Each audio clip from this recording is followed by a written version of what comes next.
Aj vďaka Slovákom sa v chudobnejších rozvojových krajinách žije lepšie. Naša krajina dá na budúci rok na pomoc chudobným krajinám 6 miliónov eur. No oveľa väčšiu cenu má práca slovenských dobrovoľníkov. Niekoľko mesiacov v Kenii a Kambodži pôsobili aj Ondrej a Sidónia. Práca na misii im obrátila život na ruby.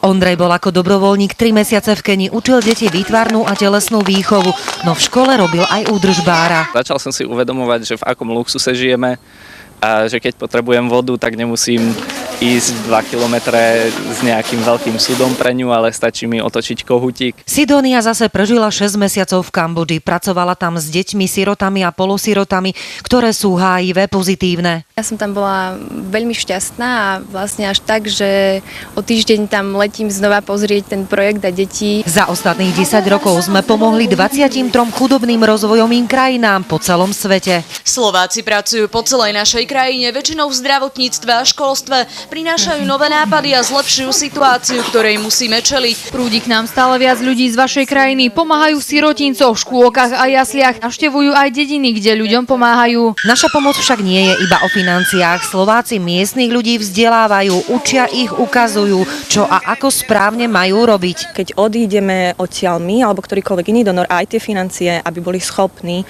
tie aktivity ďalej realizovať sami. Ak vás táto reportáž inšpirovala ísť na nejakú zaujímavú dobrovoľnícku misiu, stačí, ak si pre viac informácií kliknete na ktorúkoľvek stránku mimovládnych rozvojových organizácií. Televízia Markíza, Danica Klenová.